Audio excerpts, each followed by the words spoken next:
On today's witch word of the day, tryling. Try! In the series, the Bureau of Magical Things, a tryling is a hybrid race of 3 different species. The human elf fairy trylings were persecuted by pure-blooded elves and fairies because of the belief that blood purity gives them the right to rule. Oh, they're magical Nazis. While the trylings were meant to serve. These trylings also had their own society, which was permanently destroyed by their predators. So one tryling built a purple lotus with the intention of siphoning all of the elves and fairies' magic across the world as means to prevent future persecutions of the trylings, leaving both elves and fairies without their powers. So that might tie into something we talk about this episode. Was this from the show or the EU? Is this the extended universe? Like, where did trylings come up? This is a whole different show. We just talk about anything in media in general. So this wasn't Charmed. Right. This was a show called, what was it called? The Bureau of Magical Things. It's an Australian Oh, it's show. From the show. I see. I'm sorry. I thought this was a Charmed word. I'm like, was this in a novel? I don't remember. No, it's not a Charmed word. Okay, I see. We're keeping just you on your general toes. Magic thing, I see. Yeah. I thought maybe Bureau of Magical Things is just from Charmed and I forgot it, because they had a lot of ones that were just called that, so it's like, oh, maybe it was part of, It's true. You never know. Yeah. You haven't even read that? Wait, what are you doing with the book? So he has the confidence to finish the story. Hear now the words of the witches.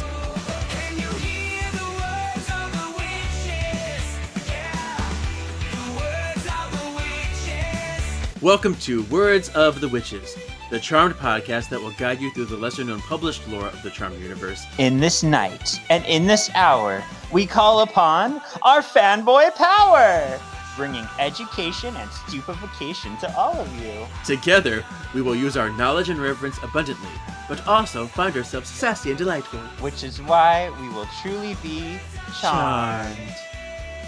All right, well, welcome, spell worders, to Words of the Witches. This is episode 124. I'm Kevin, your resident charmed resource. And I'm Sean, and I just love the supernatural. Oh my gosh, and we have a wonderful, amazing guest who I've been pining for to get on the show forever. Big fan. We have Allison Pregler here. Hello. Hi. Thanks for having me. What an introduction. Yeah. This is either great news or terrible news for Charmed fans, by the way. That's true. Yeah, I first found you because you did video essays of every season of Charmed. You even went into the comic books. And you are notorious for like poking fun of Charmed. Yeah. And while I love the show, I do find your points very valid. And so you want to talk about your projects a little bit? Well, I do videos on YouTube. I review movies, TV, sometimes comics, all sorts of stuff, and I try to be funny. And I also have a podcast about Charmed Rewind, which spun off after doing these essays on every season of Charmed. And I did these like a decade ago. They're pretty old by this point. So I have kind of a complicated relationship with Charmed. I didn't really come in as a fan. I had seen some of it on TV. I had friends who were fans, but I hadn't really sat through it until a friend of mine had bought me the first season as a gift, and I thought it would be fun to review it. And I didn't know how the show went, like how it changed and how bad it got near the end. So it was an interesting journey. But I think like whether you love the show or you hate the show, you got to have a sense of humor about it. And right. This is with things that I really love. I make fun of them too. So I like to make jokes about Charmed. It's very complex. Yes. I appreciate you. We actually had Pat Shand on this show, he wrote the season 10 comic book. Oh yeah, Pat Shand. And he's a fan of you, I might add. Oh my God. He messaged me on Twitter after he watched the video about his comics, and he was like, "Oh my gosh, you got it." The mom and the grandma, they were the villains of Charmed. They were. Yeah. I did appreciate I appreciated his course corrections Yes. in his comic, because there were things with the show that could be improved, and he did, so it was nice. It was Yeah. really nice. A lot of attention to detail. Yeah, you could tell So- he approached the show knowing a lot about it too, and then trying to like improve upon it, which is nice. Exactly. And that's kind of what I wanted to do in the musical too, which your show actually, I didn't think about until after, inspired a lot of the songs. Several of the songs. Thank you. That was really impressive. I enjoyed the ones like I Don't Want to Know. The Elders Are Dicks, pretty good. Yeah. Right? Yeah, that was a lot of, I could tell there was a huge amount of effort put into that, and it was really impressive. Well, thank you. Yeah, it's really, it was fun. It was something that I felt I needed to do, and we made it happen. So You forgot, Allison, to mention how great the narration was. It was great. Oh, it was amazing. I was like, that narration, like, who did they get for that? It was so good. Oh. yeah, so very exciting. Movie nights, Charmed Rewind, amazingness. Thank you. Yeah, and we talked about before we recorded how we're both friends with James Mansfield, and we have, all those little connections. Yeah, James is great. It's like a small world, everyone knows everyone in the end. Yeah. So today we will be covering the next section of the Totally Charmed book.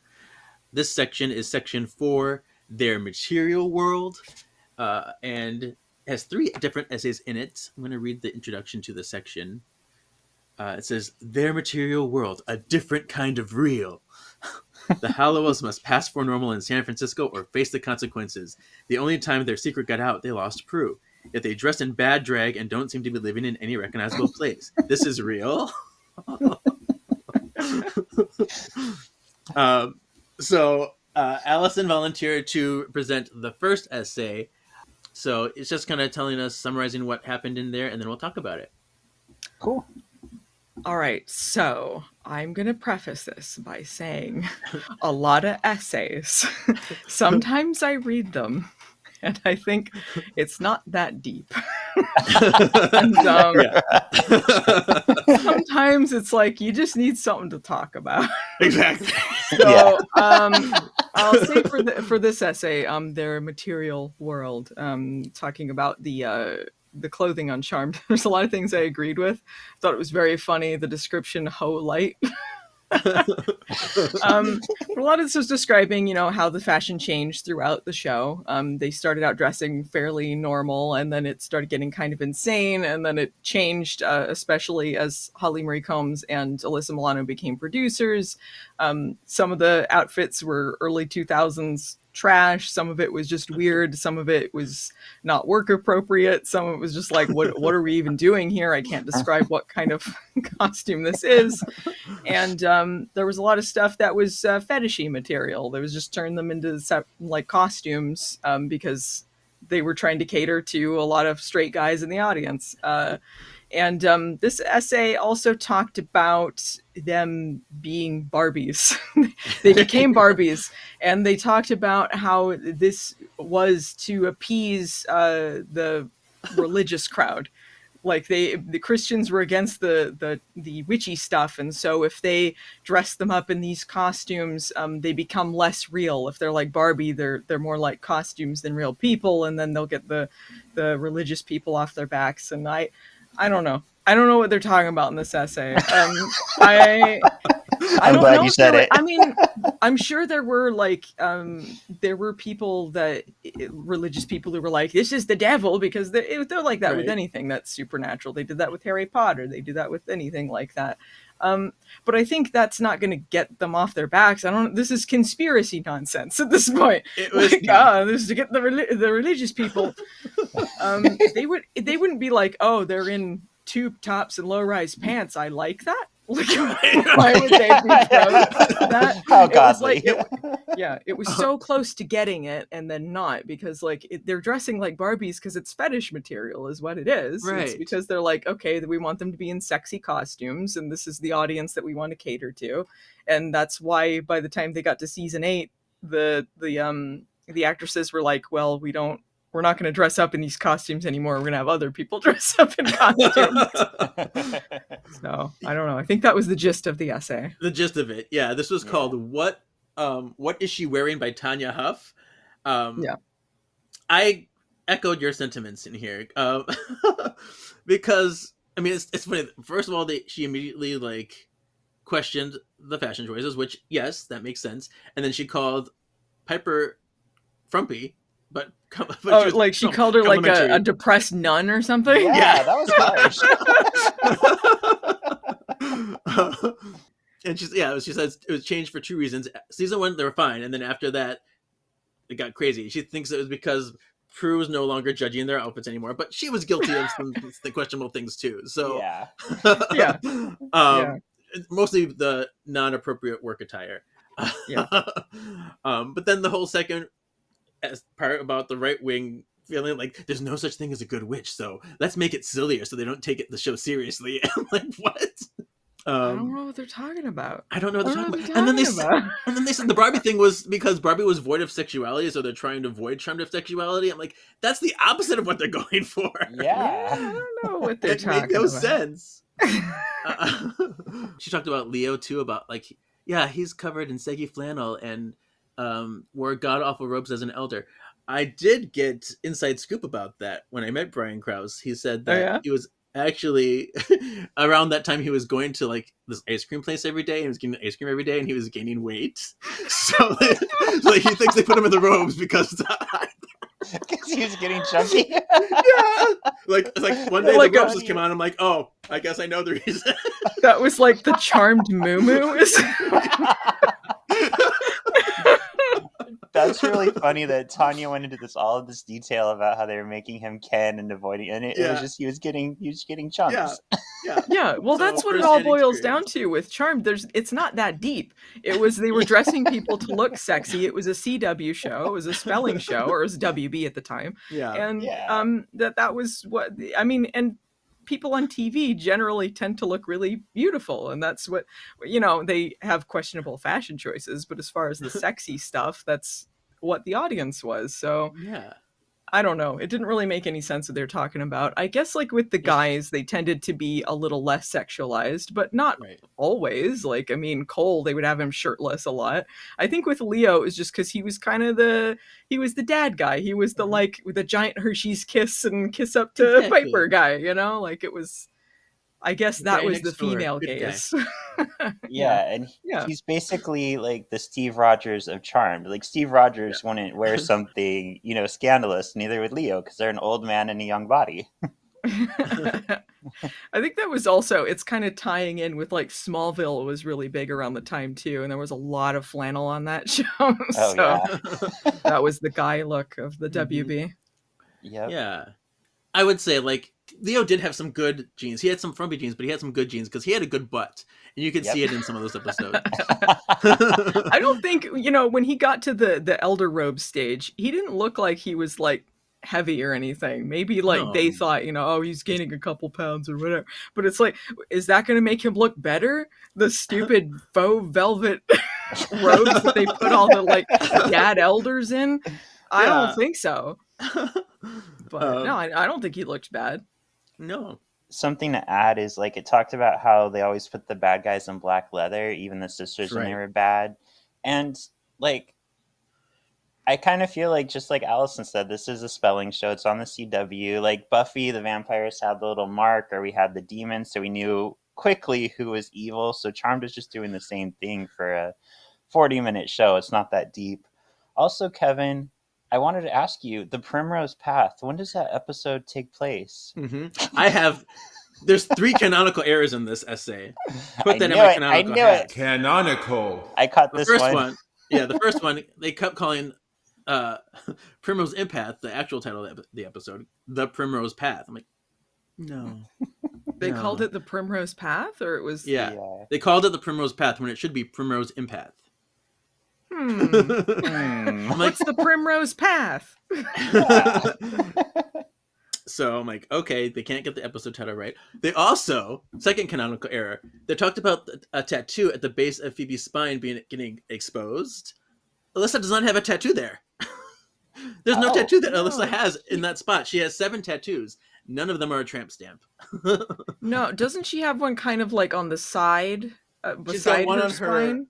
She's got one Yeah. on her like in the front. Yeah, she's got the one in the front, and she's got the Yeah. one on her neck. But I swear there was one. It wasn't like on the base of her spine, but kind of to like the left or right of it. Am I There's wrong? no. There's a shoulder Oh, blade. maybe I was one. seeing some wires or something, like Yeah, from a shoulder mic or something. blade, the stomach, neck, 2 wrists, ankles. Right, right. No tramp stamp.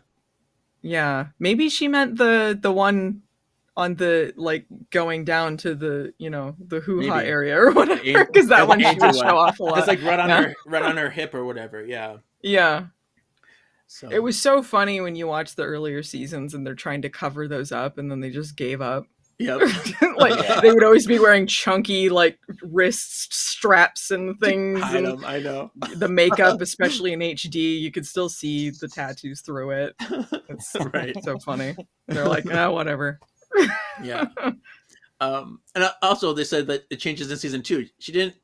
The author didn't take in the account that after season 1 they got a new costume designer, Eilish, who was on for the rest of the Oh, series. Okay. So it could have been her that was a major part of it. That makes sense. In season 1, there was a lot of knitwear, I seem to Mhm. recall, and then it started getting like a little sexier in season 2. You still got things like, I don't know if it was 2 or 3, where Phoebe has the back of a pair of jeans as a halter top. Oh, I hated that. Just what I don't know what the Yeah. fuck that was. That was one of her worst looks. It was Phoebe Phoebe butt chest.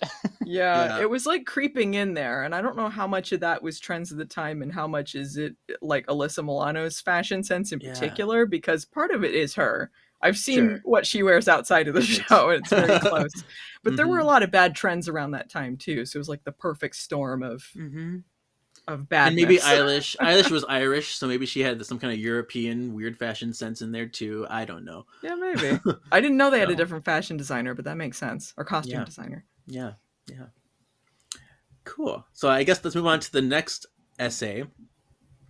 This is called "Sitting on the Dock of the Bay," casting spells, by Nick Mamadas. And in this, he pretty much describes San Francisco and what San Francisco life is like. And, Charmed doesn't really represent San Francisco very well. He says that it's kind of being shown as if it was like someone familiar with the city but has never been there. And I some of the things he's mentioned that made me laugh. He laughs that Phoebe would even go to Alcatraz because local adults don't go there at all. It's like only for like elementary school trips. Which is that, like, Phoebe was in New York for a long time. Like, I don't think she would not go to Alcatraz. Yeah, when did she go to Alcatraz? Maybe if it had been early on and she just moved there? Yeah. It was the end of season 1. Oh, well, Yeah, yeah, end of that makes season 1. sense then. Yeah, that's true. Canonically, she was in New York for a while. Yeah. But you think if she grew up in San Francisco, maybe they would have gone when they were in school as a class trip. That's true. Yeah. She did grow up there. So, yeah. He says that he thought Prue on the beach fully covered made sense because the populace only pretends to experience nice weather. That was funny. That was pretty funny. And then he called P3 a mess because the bands they get would never be able to handle the crowds that they would normally get in like a tiny P3. But then he said he commended them for the Snake River Conspiracy because they're a perfect fit for the club. So he like kind of went back and forth a little bit on them. I mean, I think that's a general issue with like WB shows at the Shows in time, though. general. Like they would like have like big bands that it doesn't make any sense why they would be at these venues. Yeah. Regardless, like it's like no, they wouldn't be at like a dinky little club like this. Right. He says there's no hills and they never complain about rain or fog. Oh, I like this one. In Witch Trial, when they got naked, he's like, public nudity is not illegal in San Francisco. So technically, Piper was wrong when she said that. He finds it odd that a local witch would never have seen a transgender person or heard of Skyclad before. That's also neglecting the history of the Charmed Ones. They were pretty sheltered. And they were never part of the witch scene until way later. So I think their naivete on the matter makes sense. I think that one was probably the most interesting of the 3 essays because it's sort of like here's what San Francisco is like, and here's sort of the TV version of it. So it's sort of like, what's their perspective on that? I only went. No, I don't think I've been to San Francisco. Actually, I thought I did, but I haven't. I went to California one time when I was younger, but it wasn't there. But anyway, Yeah. yeah. So it's kind of funny because obviously the show's shot in LA, so they're just like, I don't know, we got a Golden Gate Bridge set, we got some other stuff. I always thought it was so funny, and this is just because of the time that it was made. But it's set in San Francisco, but like there's only 2 gay people ever mentioned on the show, Right. like just briefly. And it's like, I don't think so. Right. Why wasn't that mentioned in this essay? Yeah, I True. would think like because that's just a huge part of the population. There's just like Right. it just seems like they would encounter more gay people than they did. Yeah. But Yeah, and he brings up like a good point. Like, yeah, it's in San Francisco, but of all the cities it could have been set in, that is an interesting city because it is so diverse and so different. Yeah. So I know why we don't see more of San Francisco because it's shot in LA, but like, why did they pick San Francisco? Why not just some other more normal town without hills? that's true. They could have picked anywhere that was like that LA could double for. Yeah, because San Mhm. Francisco is like different enough that you can tell. But Yeah. I don't know. Yeah. Yeah. And I don't think it takes away from the show though. Like they just so happen to be in a part of San Francisco that's away from the painted houses and all the glitz and glamour that we're used to. And I agree that this is very much a Hollywood version of San Francisco, Mhm. and they could have incorporated typical ways of life. But I feel like very few movies portray like the reality of living in a place. It's always glamorized. It's always like a general idea of somewhere. Sure. Well, and I feel like most things are going to be shot in LA or New York anyway, just pretending to be whatever. Like, Yeah. obviously, they shoot in other places, but I mean, like, most shows, they're going to be set where they're filming things, so they have to, fake it. And when they're doing 100 some episodes, 200 some episodes, whatever, you're not going to be shooting in the city all the time. You're going to be shooting whatever's budget friendly. Yeah, where you can make a set or go down the street. Yeah. Like most of the time they filmed was actually in their Canoga Park outside of their studios. They had a street that they just filmed on their street and went down the curb or shot the dragon or whatever. Oh, that was a separate street from where the actual house exterior was, right? Because they didn't really Right, shoot right. there very much. The only time they shot at the house was when they did exterior shots, like on the porch or in front of the house. Right, because I remember the unaired pilot was shot at that house, right? And but Yes. then they shot with their studio and everything Right. later. You got it. See? Yeah, I know some There's stuff. There's a lake they show in the show a few times. I remember when Paige reconnects with her ex, the kind of punk guy. You would know his name, Kevin. But they were walking on the lake. That's Highland Park in LA. Oh, you mean Glenn? Glenn, yes. Yeah. So that's another thing. I don't think there's too many lakes just around San Francisco, if I remember right. Yeah, where was it they went where their mother died? There was it was at a lake, but it was not Yeah, the directly in camp- San Francisco. No, Right? it was some Camp Skylark. I don't know where they filmed, but yeah, some summer camp. Oh, yeah. Okay. Yeah. But it was Somewhere somewhere in out the of town. woods. Yeah. Yeah. So yeah, the author gives credit for things the show did right, even though it did get things. It likes to criticize it, but it was like really back and forth. It's like they did this right, they did not do this right. So it was kind of fun. Yeah, I thought it was just a fun comparison type essay. It didn't seem like they were too upset about it. No. All right. So let's move on to the last one, Sean. It's all you. All right. Talent and the Socialism of Fear by Jody Lynn Nye. So this one talks all about how it's ingrained in us as people to fear the unknown, and it kind of focuses that around the fact of why the sisters could never come out of the closet as witches.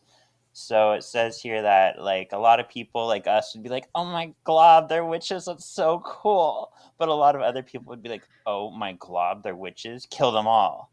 So it talks about how all hell breaks loose. Like once they find out about the witches, like the angry mob shows up and Prue has to die in order to save everybody and protect their secret. it talks about how their lives impact their love lives too. Like Andy died after finding out the secret. Jason broke up with Phoebe after he found out and moved to China? Question mark. This one I only took as half canonical because Hong Kong is owned by China, but it's still not Hong Kong. But it talks about how like us normal people, us rubes, we get obsessed with like movie stars and like people of power going on trial or getting in trouble because that's like our way of bringing them back down to our level.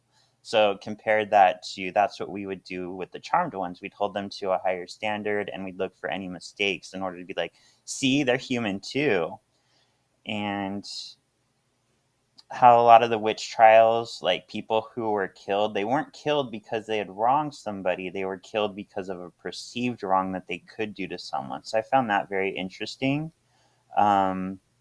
We like to look for the flaws. It even brought up The Incredibles. It did. Go Jodie Lynn Nye. I love the Disney references.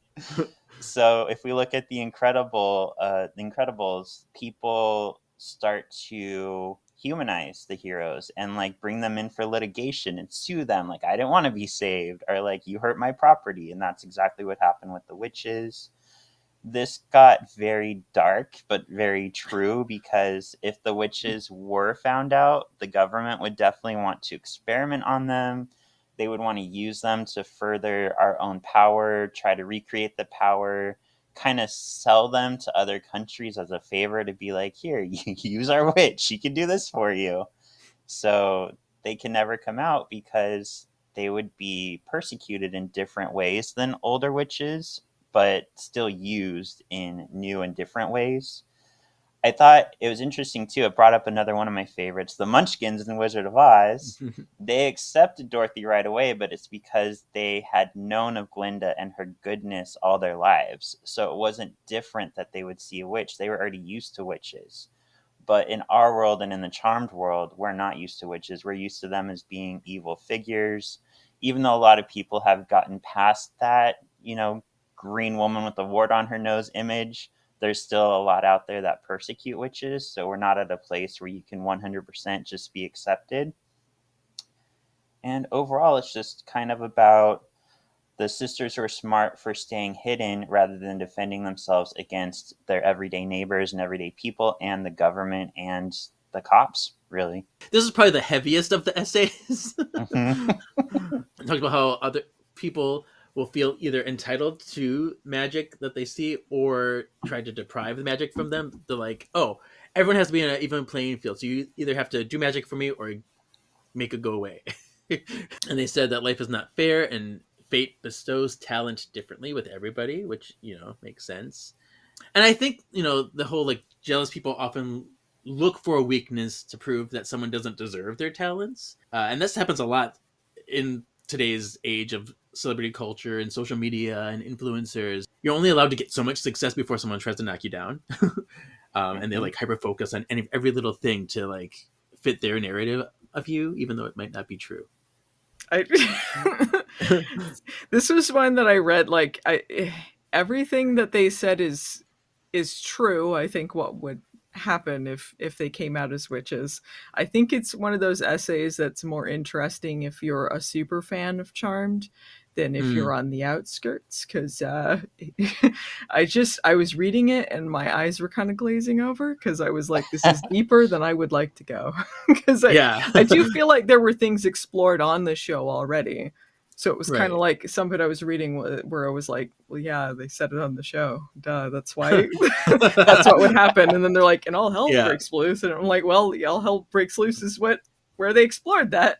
So that's what we got. Yeah. But it's one of those things where it's like, I can tell they really thought about what they were writing. So I don't think it was a bad essay. It was just one of those things where I'm like, I wasn't interested enough to get that. I'm not prepared for this. Yeah, it was like The Incredibles, huh?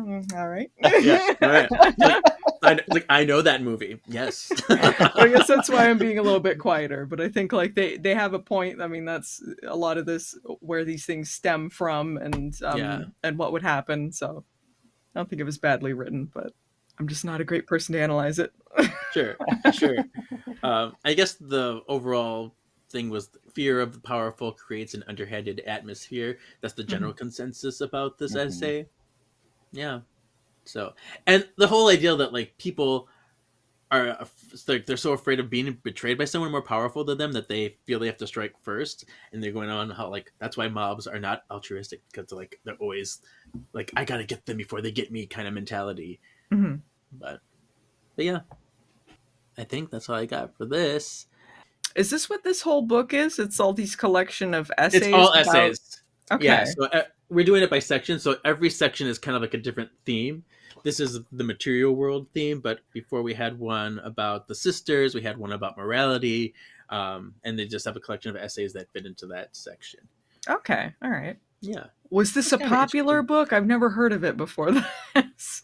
No, probably not. Only the crazy charmed people like me who collect every single charmed memorabilia there is. All right. I will say, Totally Charmed, the cover looks like a book that was published in 2005. Yes. It does look like a 2005 book. Newsstands everywhere. So I guess the next thing we'll move on to is just a tip for future whitelighter. Oh, we're really just messengers? Guides? Think of us as guardian angels for good witches.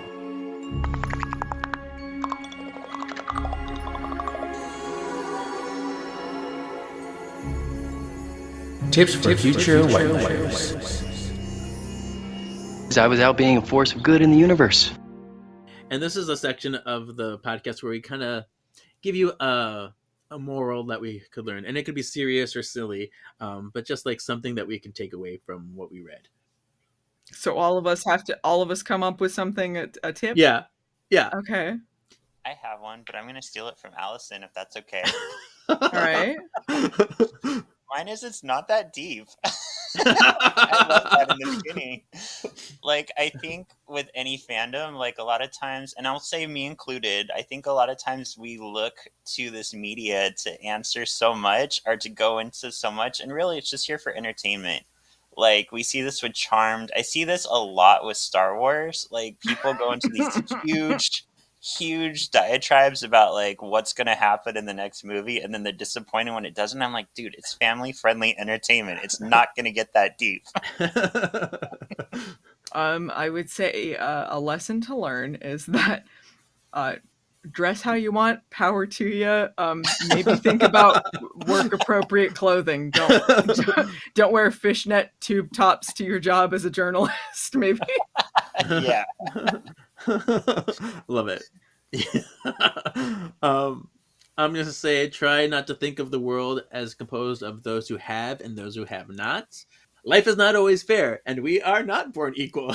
I mean, that's kind of controversial to say. The thing is, the key is we should respect each other equally regardless by appreciating the talents and individuality that lies in all of us. So, yeah. Well, and just to add to that, if you're not born with the talent and you really want that talent, work your ass off to get that talent. Like, nobody says you can't be a singer or a seamstress or whatever you want to be if you don't have that natural talent.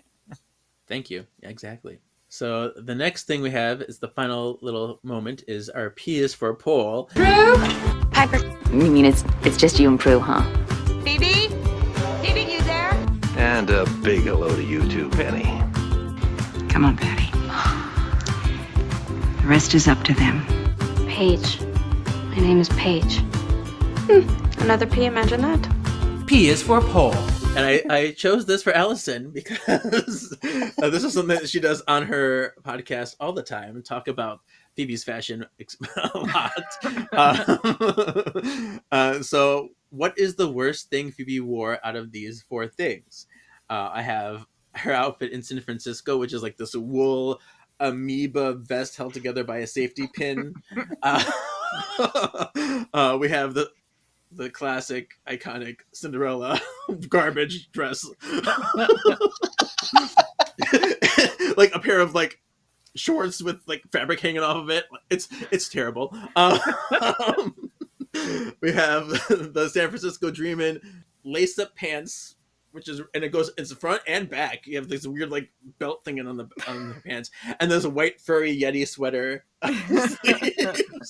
And then we have her forget me not look, which is like it's almost like a pair of pants again, upside down that she's wearing as a shirt, and she's got her belt on the shirt. It's weird. So how do we choose? I don't know, but what is the worst of the worst? I mean, how do you top the Cinderella outfit? How do you top That's that? my choice Because, too. it's like the thing that comes to mind, and I guess you can't really blame Phoebe for it because it was magically put on her, but it's like someone fell into a bucket at a Goodwill and came out covered in that. Like, it's so weird because, you know, it was one of those weird costumes where the show wanted it to be sexy, but it's so unflattering in like every way, so it's appealing to no one. Absolutely true. Yeah. You know, Cinderella is such an iconic figure that everybody knows, and everyone expects this beautiful, elegant gown, and here you have this is what you come up with. If you saw that out of context, you would never in a million years think it's Cinderella. It's not even like, you know, the sexy Halloween costume version of Cinderella. You know? It's like like a seventh grader like took fabric and like stapled it together to their summer clothes. Like, I'm going to prom, you guys. The weirdest part to me is the cloth in the front. They got the sequin cloth like just draped over a belt like a dish rag. It's so weird. Who was their costume designer at that point? Was it still Eilish? It's still Eilish. Yeah, she was on season 2 through the end. Maybe she was just, you know, it had been, she was tired, you know? She's Irish. Maybe she was drunk, you know? Yeah. All right, whatever. What are we doing this week, Cinderella? All right. Maybe they didn't give her a budget. She just had a few pieces of fabric and she made it work. They were like, you got $2 this week, make it work. She's like, all right. $2 and 30 minutes. Here. Bibbidi bobbidi fuck this. So Sean, what is that yours too? We just kind of no. Actually, I'm surprised that that's your worst because I've always hated the San Francisco one. It looks like a fourth grader did a school project. She safety pinned it onto herself. It looks so bad. It is a really good choice because it's terrible. Like the safety pin with the exposed bra, and then the vest is kind of like granny quality, so it's a weird mesh of things. And like I call them amoebas because they look like little like cells in a microscope. But if you look inside of them, there's like flowers in them. I feel like this was a trend briefly, like around that time, to do like the safety pin shirt with like the bra underneath, and it never looked good. But like it was a particularly bad material chosen for that one alongside it, so it was a bad trend along with like bad components. Yeah. But I do appreciate in that episode too, because Prue's like, you want to put on like a shirt, like a real shirt. Yeah. So they do address it. So maybe the essay that I read was right. Prue was the one calling her into account, and then it really went insane. See? There you go. Because all them religious people were like, you need to dress crazier. Now it's fine. I do remember hating the pants underneath San Francisco just because they're like almost skin colored. So every time I look and be like, oh my God, those are Daisy Dukes, but they're pants. This is in what? The San Francisco. Oh, you mean the one from sorry, which picture are we talking about? the one underneath the San Francisco one. Oh, you're talking about the Yeti one? Yes, the Yeti right, one. Yeah. Oh yeah. That one it's got the weird kind of corset belt thing going on. Yeah. And it's super low rise, so it's odd fitting and strange. It's odd fitting. And that, you know, that little design that looks like a belt with the lace, that goes all the way to the back too. So you see that like above her butt as well. Huh. Like, and then it laces in the back too? I don't think it laces in the back, but it still has like that kind of design. That would be really bad if it laces in the back. Can you imagine? I thought that's what you're talking about at first. I'm like, what a weird, I don't remember that, but yeah. No. And then we have like another like sweater with like furry arms that I don't know what that is. It's like she's got to be like super warm on top, but then cold on the bottom. Yeah. I bet you she's auditioning for Monsters Inc. That's what it is. Yeah. So yeah, that'll be fun to see what the listeners think is their worst, and we'll comment on it next week. Oh, you know what I forgot to do at the beginning? I forgot to do with last week's PS4 poll results. So let me get into it while we're here. Last week's poll was just no context, stealing an Army of Darkness quote, and just having people vote. Good, bad, or the guy with the gun. So they're voting on what the best Army of Darkness quote is?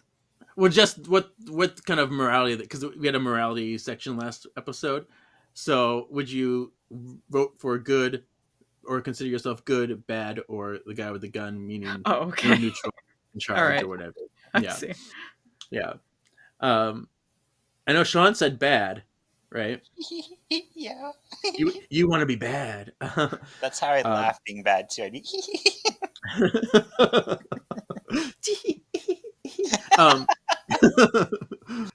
How do you think the results were? I think the guy with the gun won. We're American. Okay. What would you have chosen, Allison? I mean, where I stand morally? Yeah. I don't know. I mean, I'd like to think that I'm good, but people probably say that I'm bad. But I bet on the poll, people chose the guy with the gun because on polls, they always choose the funniest answer. Yeah. Okay. You know, Allison, if you dress more like Barbie, people will like you and not think people will like me more. They think you're not serious and not sexual at all.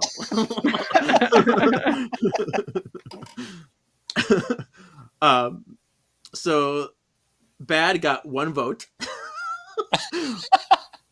That's me. So 1 vote. I'm surprised it was that low. And then guy with the gun got 40% of the votes, and good actually won at 56%. Hey, wow, boring. Boring. So yeah, that's that one. I was lazy when I made the poll last week. I'm like, it's whatever. This one will be more interesting. Yeah, this one will be more interesting with this outfit. So people are voting on the outfits? Yes, they'll see which one is their worst pick. I mean, there's some pretty good choices, so. They are, yeah.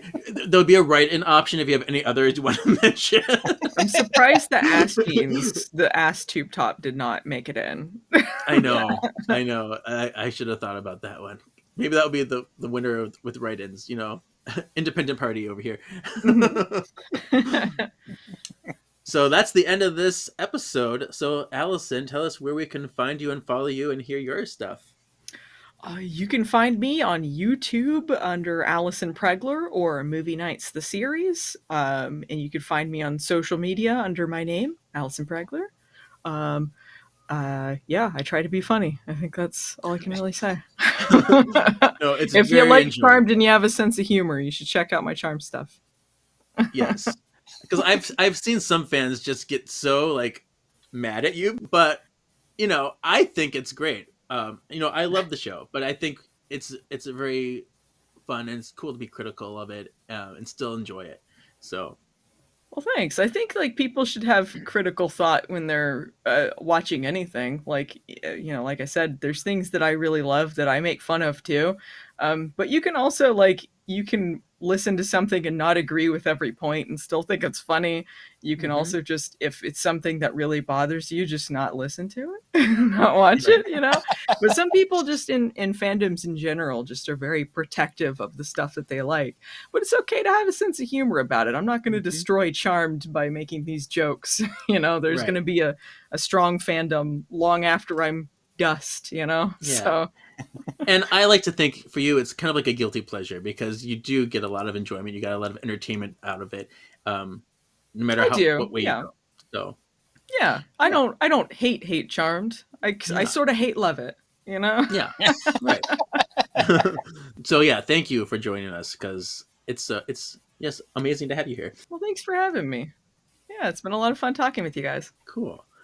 Sean, Where can we find you? You can find me on Sean Perrette on Instagram. That'll link you to Solving for X, where Kevin and I are just tearing through the X-Men media. We're on X-Men Evolution right now. Some really cool interviews.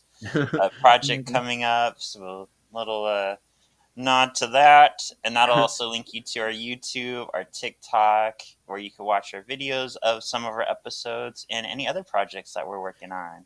And you can find me on Instagram, KJEEZY87, or follow this podcast all the places at Words of the Witches or Words of Witches on the Twitter place, X place, whatever. And yeah, we will see you next for the menses. So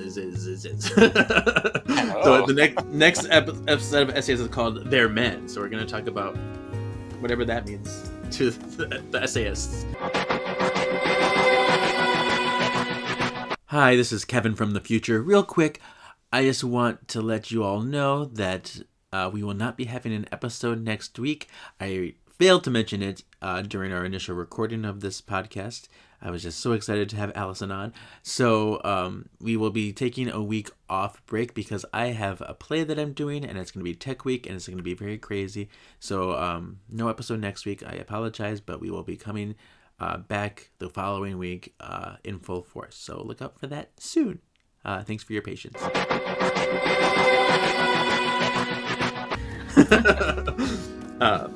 Yeah.